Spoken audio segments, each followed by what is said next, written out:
taking the time to join us today for the 35th Annual Memorial commemorating the events of December 6, 1989. Today, we will also commemorate the National Day of Remembrance and Action on Violence Against Women. It is not only essential to remember this tragedy and honor the lives that were lost, but to also look ahead and consider how we can continue dismantling sexism in our classrooms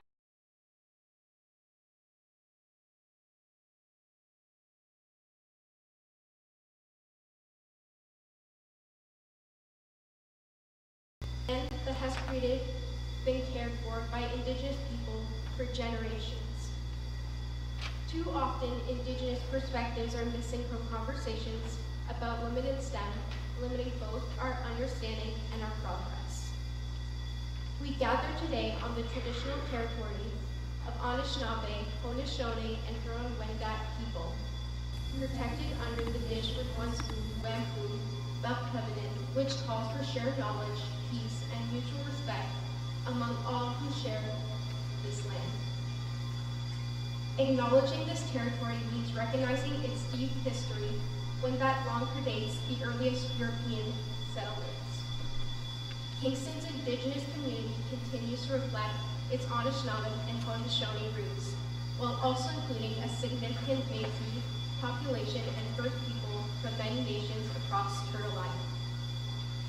As we honor the victims of Ekatkatiteki massacre, let us also recognize the systemic barriers that Indigenous women continue to face in STEM and far beyond it.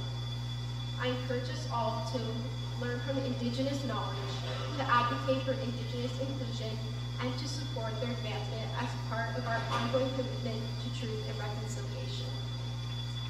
I would also like to note that the topics today are sensitive. You are welcome to step away for a moment if need be. If you are able to, please rise for the playing of the national anthem performed by the Queen's a cappella group, the Caledonians.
So wonderful to see everybody here this morning. It warms my heart to see us present for this across students, staff, senior leadership, principal dean, principals here, senior leadership. It's wonderful as a community to come together on a day, on Saturday, in the midst of exam season, and honor this memory this way. And each year on December 6th, our community gathers to remember and to act. We remember, of course, the 14 women murdered at École Polytechnique in 1989. Women whose lives were taken simply because they were women pursuing engineering. And we come together to reaffirm our commitment to building an engineering community where all women feel welcome, supported, valued, and safe. A community worthy of their memory. As I speak here, I stand beside a beautiful memorial here created by one of our own students, Haley Adams, installed to mark the 30th anniversary 5 years ago.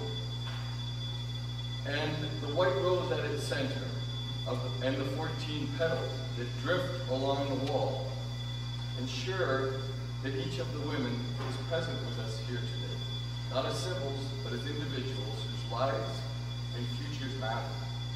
It's a visual reminder that remembrance must always be linked with responsibility. And at Queen's, I often speak about the strength of our community, how deeply we care for one another, how willing we are to step forward for our peers, how committed we are to the idea that education is something that we do together. And much of the time, this is exactly who we are. But I must be honest, each year I still see moments where we fall short of this idea, where our actions of our culture do not reflect the inclusive, respectful, and welcoming community that we aspire to be. When someone feels they don't belong, when a voice is dismissed, when a woman is made to feel unwelcome in a space that should empower her. These moments remind us why this ceremony remains necessary. They remind us that our work is not done. And as a white male leader of this faculty and at Queen's, it reminds us that much of this work it belongs to us, the leaders of this community, to set that example. 2 years ago, Queen's awarded an honorary doctorate to Natalie Provost, a survivor of that horrible attack at Polytechnique. Her words that day, they continue to guide us in remembering the ceremony and the fact that when she came to that ceremony, she lost her voice. So she had laryngitis the day she was receiving her honorary doctorate and speaking to the graduates. And what are we going to do? Her daughter was there with her, who was the same age that Natalie was when she was graduating engineering. And her daughter stepped in to give the remarks. And it's a moment that when I remember now over it powers me with emotion. It was incredible, an incredible moment. She told us that day that she was simply a girl, full of hope, an engineer to be, before violence took her world apart. And she spoke of the resilience, the community, and the sense of purpose that allowed her to rebuild her life, and her life became a life rooted in service to others that she continues today. Natalie reminded us that we form a community in this service of the common good, and it is something that engineers wear proudly on their working hand to remind us of that duty of care. Most of all, she offered a profound message of hope. She spoke, you can make a difference, and together, everything is possible. I see this possibility every day in our students. Students that are here, you are my greatest source of hope. Your compassion, your leadership, your willingness to challenge injustice, your desire to create a better future inspire me to do better. When I think about the kind of world we want, inclusive, fair, courageous, human, I believe deeply that you will build that future. So as we prepare for the rose ceremony here and our moment of silence, I ask each of you here today to carry 3 commitments with you. First, remember the 14 women, their names, their stories, their unrealized potential. Second, honor them through your action, which you do, by striving each day to create a community where everyone belongs, where harm is confronted, where respect is the norm, not the exception. Third, let yourself be guided by the incredible hope that Natalie Provost expressed that day, and that I see in all of you. The hope that together we can shape a better world. So thank you. Thank you for standing here, for being here in remembrance, in solidarity, and in community. We will now prepare for the road song.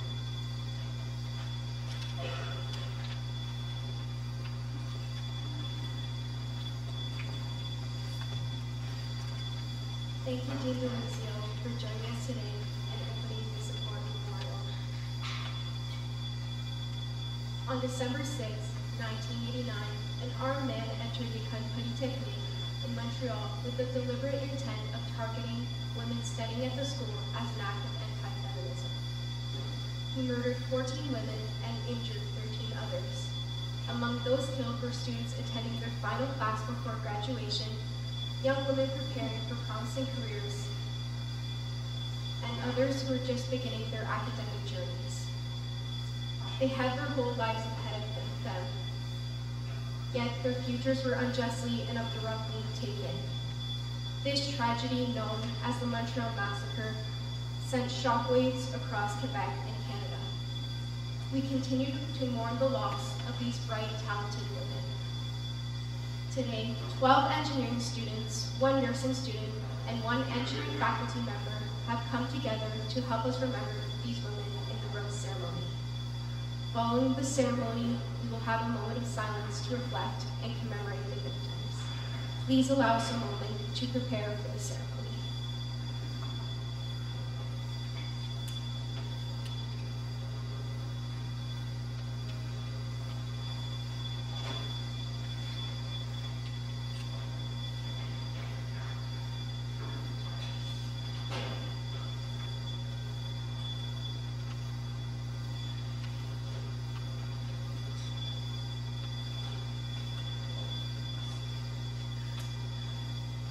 Michelle Bouchard was born in 1968. Michelle was a materials engineering student in the second year. She was presenting a paper with Mode Heavy Link when she was killed. As a teen, she helped to establish La Maison de Jeux in Lac-Mégantic, a youth center for teens.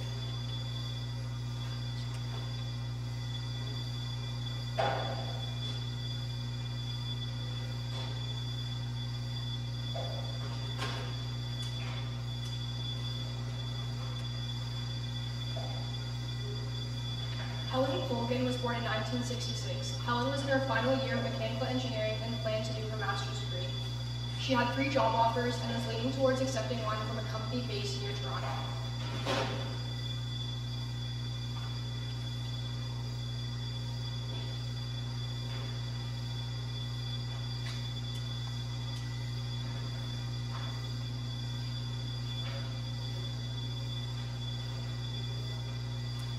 Natalie Croteau was born in 1966. Natalie was another graduating mechanical engineering student. She had planned to take a 2-week vacation in Cancun, New Mexico with Elaine Colgan at the end of the month.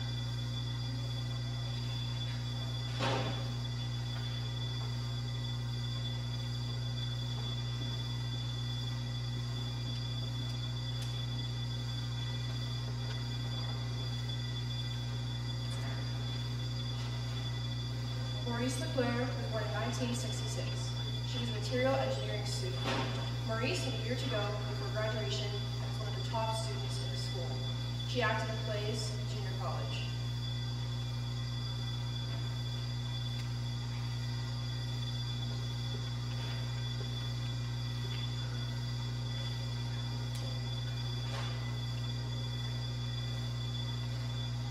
Sonia Consuelo was born in 1961.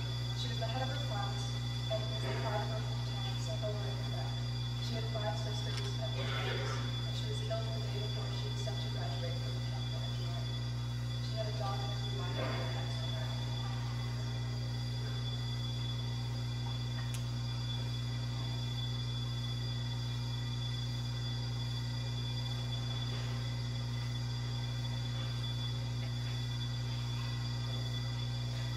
Annie Turcott was born in 1969. Annie was in her first year and lived with her brother in a small apartment near the university. She was described as gentle and athletic, enjoying diving and swimming. She went into metallurgical engineering so she could one day help to improve the environment.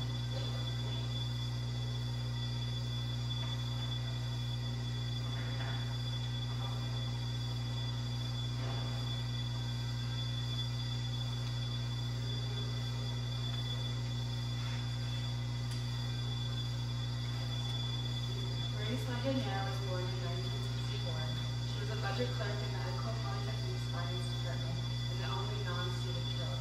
Maurice had been married 4 months prior.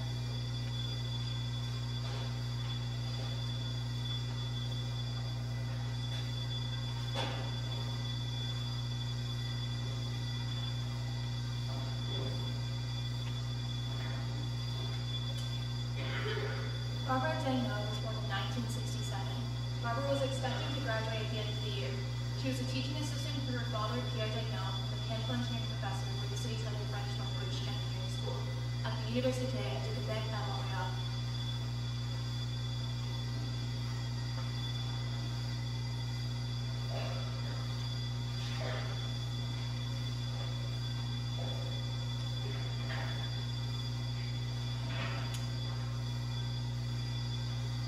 Anne-Marie LeMay was born in 1967. She was a fourth-year mechanical engineering student with the goal of designing more efficient prosthetic limbs. She also loved singing, being involved in 2 choirs.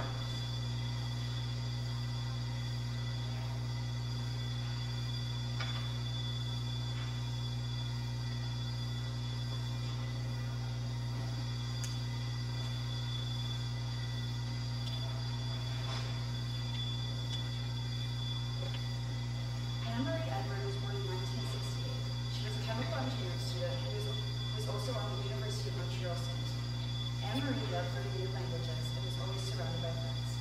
She worked with handicapped children and enjoyed playing sports such as swimming, soccer, and softball.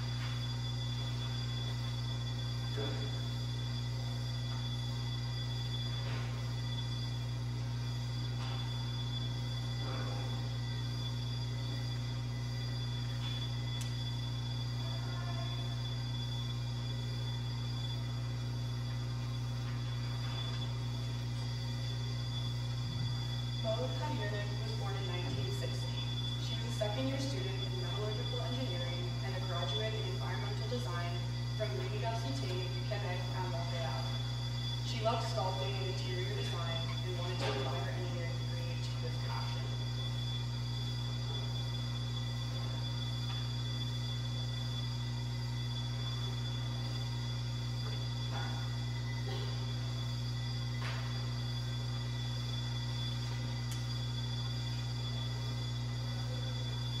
Annie St. Arnaud was born in 1966. Annie was a mechanical engineering student. She lived in a small apartment in Montreal. She was killed as she sat listening to the presentation in her last class before graduation. She had a job interview with Alcan Aluminium scheduled for Wednesday.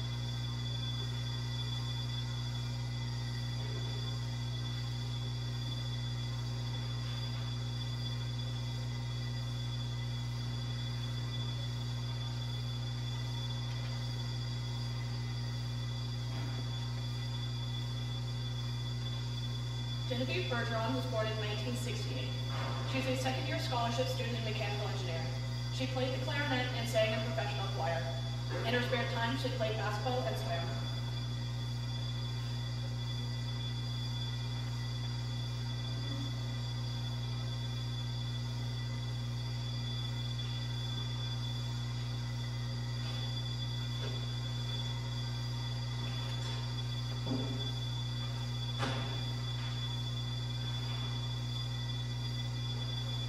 Barbara Marie Kuznak was born in 1958. She was a first-year nursing student. She arrived in Montreal from Florida in 1987.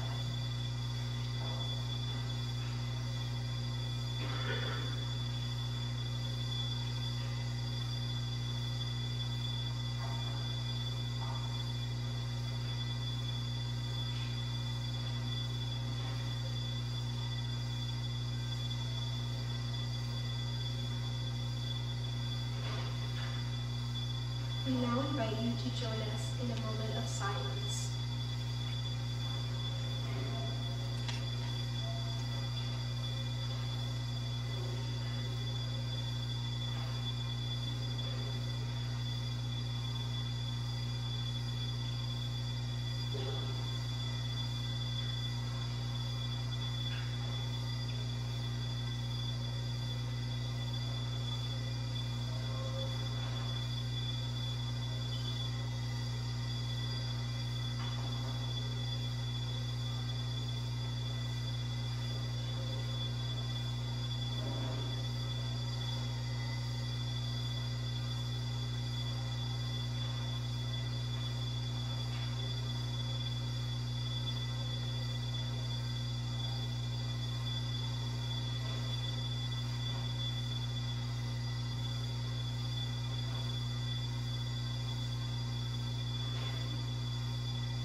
Thank you for respecting this moment of silence.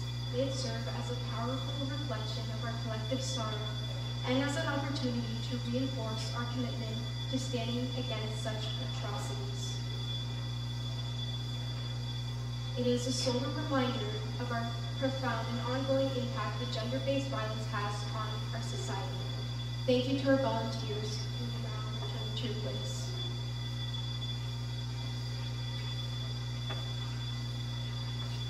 To shed light on the important contributions of women in STEM at Queen's University, specifically within the engineering faculty, it is my privilege to introduce our first speaker, Dr. Charlotte Gibson.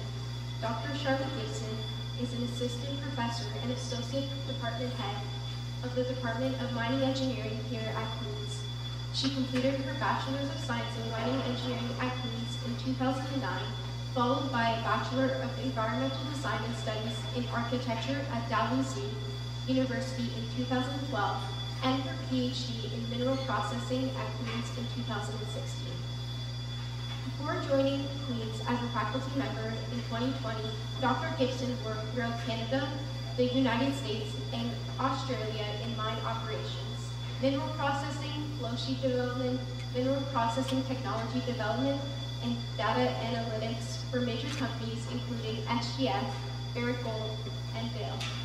Her research now focuses on developing processes to concentrate critical minerals from primary and secondary resources, and she leads the Critical Minerals Processing Lab here at Queen's. Today she will speak about how this tragedy at Lac Polytechnique continues to shape her experiences as a woman in engineering, and how it continues to inform the ongoing conversations we must have about equity, safety, and representation.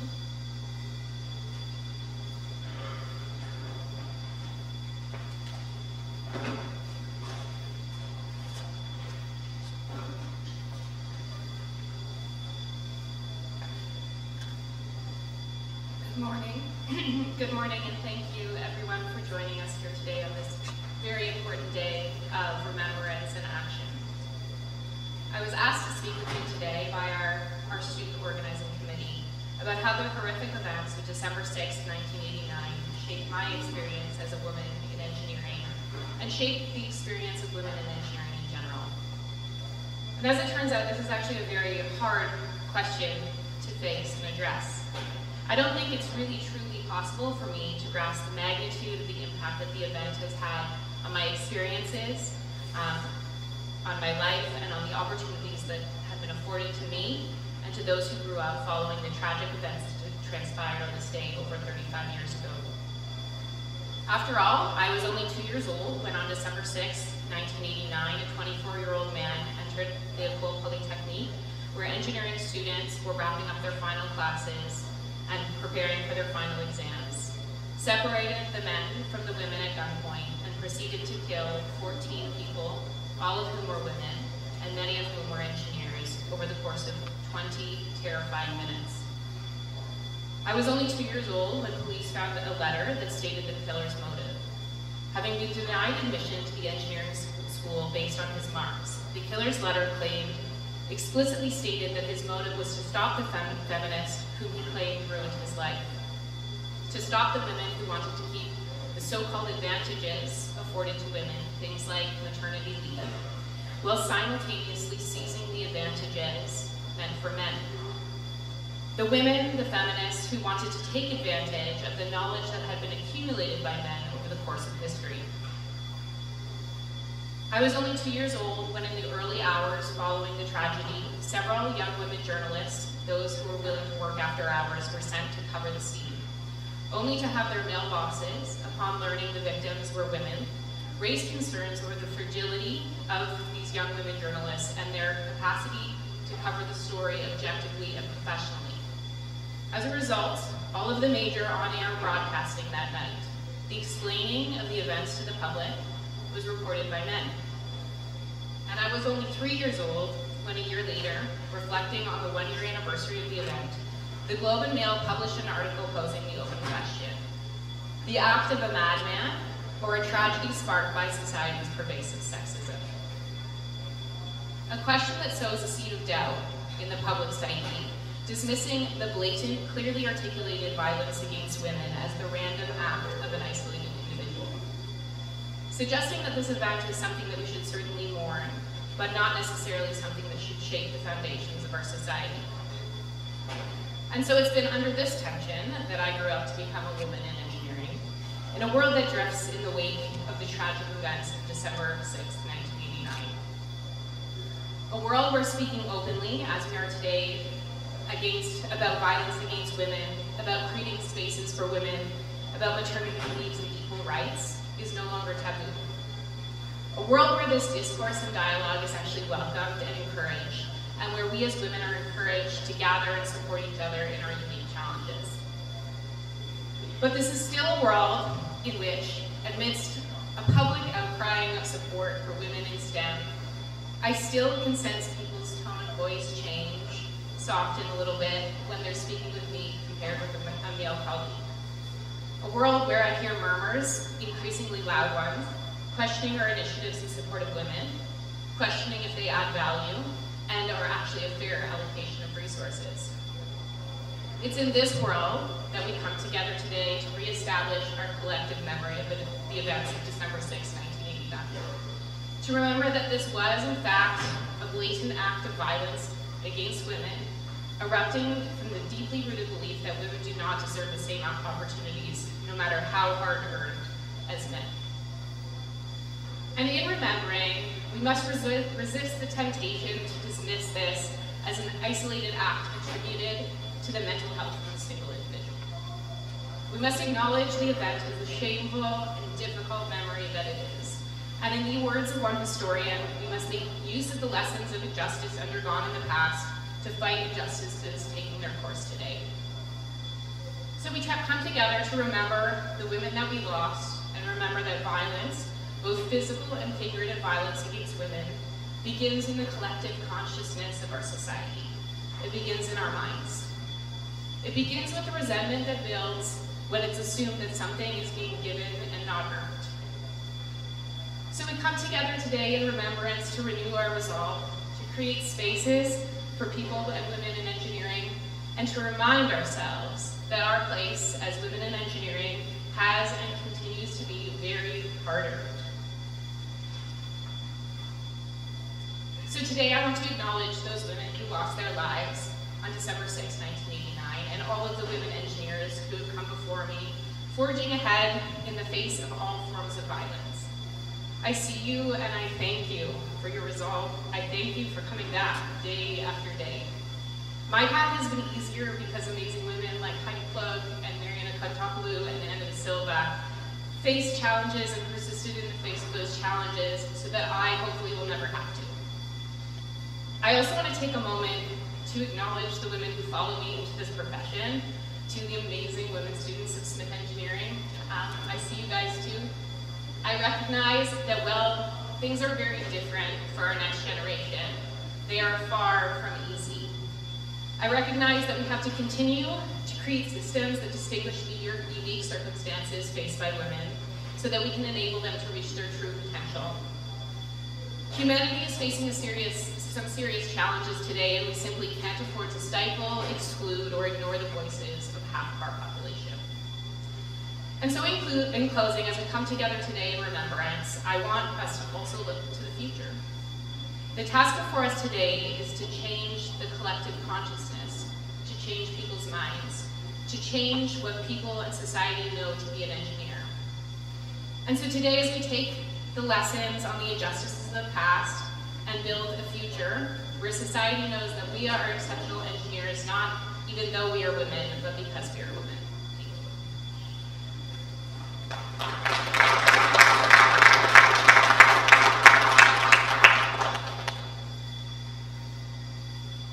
Thank you, Charlotte, for your thoughtful words, and for continuing to make such an impact on the present and future of Smith Engineering.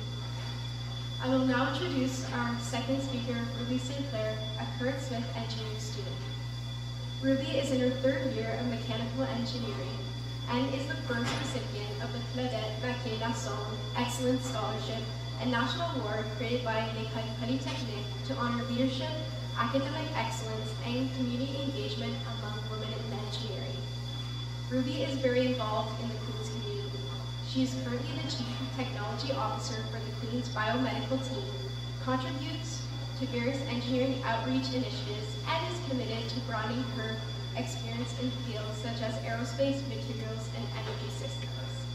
She is also the co-author of 100 Best Innovations of the Past Century, an artistic and educational resource.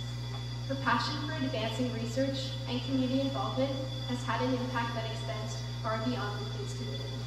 I would like to invite Ruby to come forward and share her reflection on what it means to study engineering today, the legacy of the 14 women we lost, and the ongoing realities that women in our programs continue to navigate.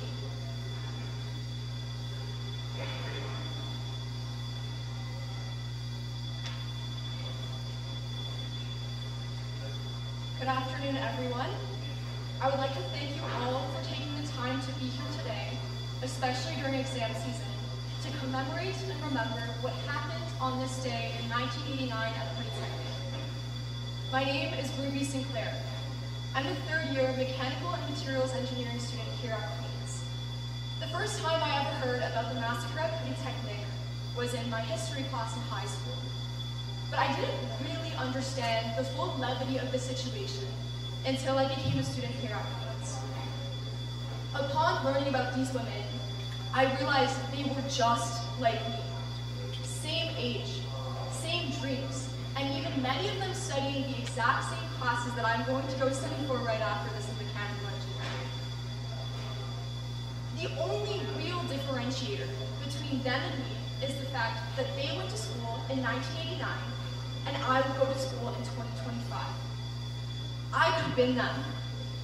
They could have been me, standing here today, looking at what quick jobs they wanted to take on and what opportunities they wanted to create in the world. The massacre happened so long before many of us at Smith Engineering were even born. But that's what makes it so much worse. 36 years have passed, and yet the experiences of those 14 women still literally echo in the hallways that we walk today. Because although most of us will never face the horror that they faced, we still know what it feels like to not belong. Our battle today is quieter. It is not carried out with a gun, but with 1,000 small cuts. Being talked over in labs, being called too bossy, too emotional, too aggressive, constantly. Being expected to write the emails, take the notes, organize the group. I face this year after year, and so do the women in this program. It's the young woman in engineering who burns out because she feels she must work 2 full-time jobs, one to excel academically, and one to earn the right to be here. Honoring them means rejecting the lie that progress is impossible. Too many times I've heard people say that gender equity in engineering is kind of unsolvable. We can't force people to go into the field. That attitude exists because this problem hasn't had the energy, the thought, and the imagination it deserves. And we know that's true because in the time since 1989, we have solved problems way more complex than this one. We confirmed the existence of gravitational waves and took a picture of a black hole. A black hole. We mapped the entire human genome. We developed commercial air travel that moves millions of people safely across the sky each day. We created artificial intelligence, which is projected to add $15.7 trillion to the global economy by 2030. And we cut the amount of humans living in extreme poverty by more than 1.5 billion people, one of the most extraordinary achievements in our species' history. We have solved some of the hardest scientific, technological, and humanitarian problems ever faced, and yet we still cannot achieve equity in engineering. In Canada, some estimates say that only 12% of registered and working engineers today are women, and we proudly declare goals like 30% by 2030 as if that is ambitious. We will not be reaching that at this rate, by the way.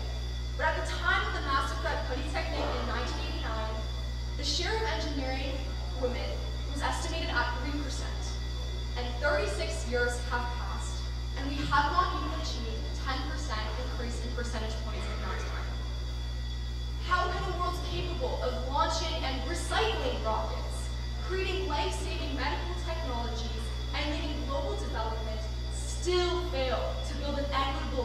profession for women. It is an embarrassment. It is an embarrassment that Canada, one of the wealthiest countries in the world, has not solved this. And it is an insult to every woman who wants to pursue a career in engineering, but more importantly, it is an insult to all women. Because the truth is this: as engineers, we are the ones designing and building the very systems that humanity depends on. And yet those systems still do not see us. And I'm sure you've heard the stat before, but women are 47% more likely to get injured in car crashes and 17% more likely to die because the crash test dummies are made off of male bodies. Voice recognition systems, personal protective equipment, public transportation systems, thermal comfort models, tool designs, manufacturing equipment. Too many examples to list, all engineered on the assumption of a default male user. These are failures of design, and these are failures of equity, and every one of them teaches the same truth. When women are not at the table, the systems we build do not serve us. And the laws of the 14 women reminds us that progress, it's not automatic, and it requires real effort. And what do I mean by that? Well, there's this big misconception in engineering that the biggest barrier that women in engineering face is imposter syndrome. That women feel like they simply can't do it, or don't belong. Let me tell you, we know we can do it. Some of the most hardworking and high-impact people in this program are women. But here's part of the real issue. Do you know how depressing it is as a student to hear that we will earn 16% less than our male colleagues? That 27% of us will leave our profession after working in engineering?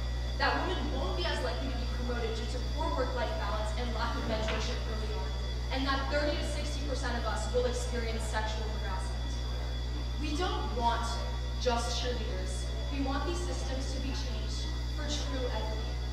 And at Queen's, there are people doing this work. People who are pushing and designing a better engineering world. But it is a beginning, and it is something that we can still work towards.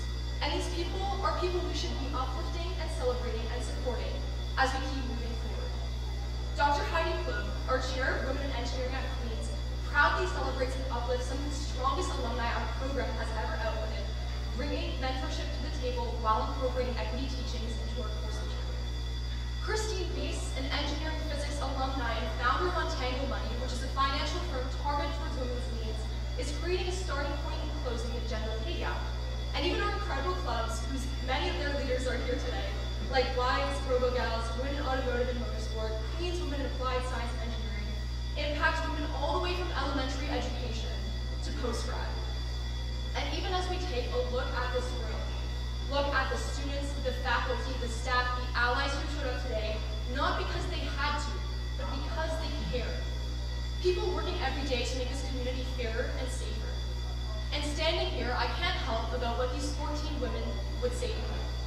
And I think that they would ask one thing from each and every one of you. They would ask the professors here today to raise the standards as to how students communicate and work together, especially those leading group work. You are responsible for setting the standard as to what is acceptable behavior and what isn't in group settings. In our 100, 200, and capstone design courses, they would ask you to take group communication and interpersonal issues more seriously and not only value technical output as the only success factor of the project. They would ask the students in this room to lead with empathy and to have the ability to admit when they are wrong. Giving space to others, supporting one another, and simply listening can go a long way. And they would ask the companies who hire these engineers to stop using gender-biased hiring algorithms to provide more mentorship opportunities for women early on and legitimate parental leave programs to prevent work-life balance disruption. They would ask them to invest in women instead of shutting them out. We cannot give these women the lives that they deserve. We just can't. But we can carry their work forward, and we can build the engineering world they never had the chance to shape. I believe in our ability to change systems that were not built for us and make them built for everyone. And I believe that every time we choose to stay, to speak up, and to create spaces for others, we are honoring them and refusing to let their stories die in 1989. Thank you.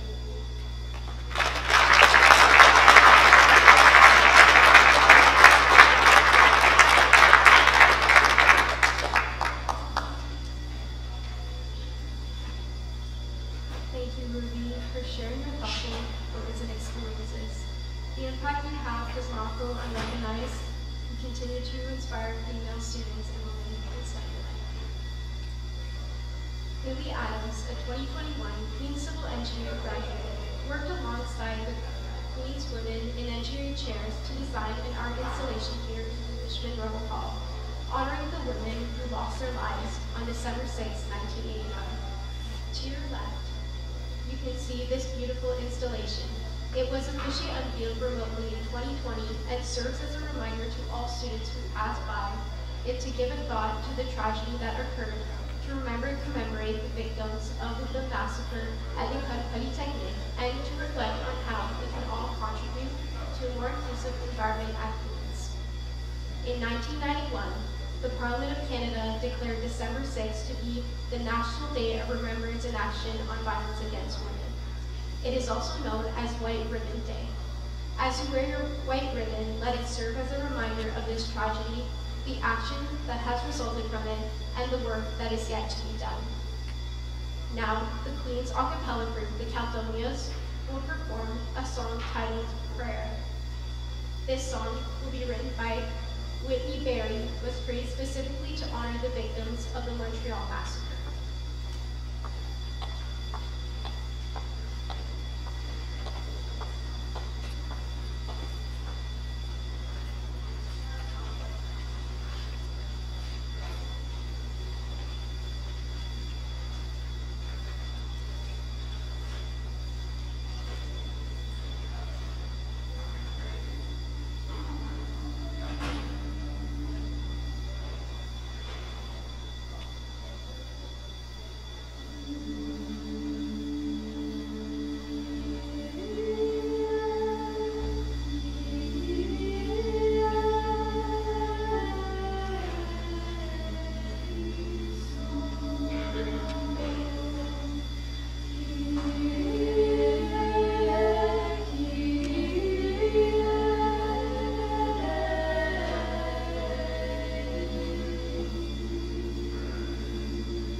to the 14 volunteers who helped us honor these women through the rose ceremony. I am very grateful to Dean DeLuzio, Dr. Gibson, and Ruby Sinclair for their thoughtful and inspiring remarks. A special thank you to the Queen's a cappella group for your moving performances, which created an important moment of reflection. Finally, thank you to everyone who took the time to join us here today. It is important that we continue to come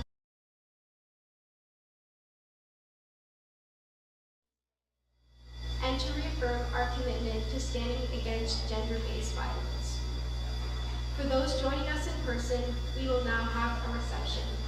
Feel free to help yourself to coffee, tea, sandwiches, and pastries provided by the tea room. Thank you and enjoy the rest of your day.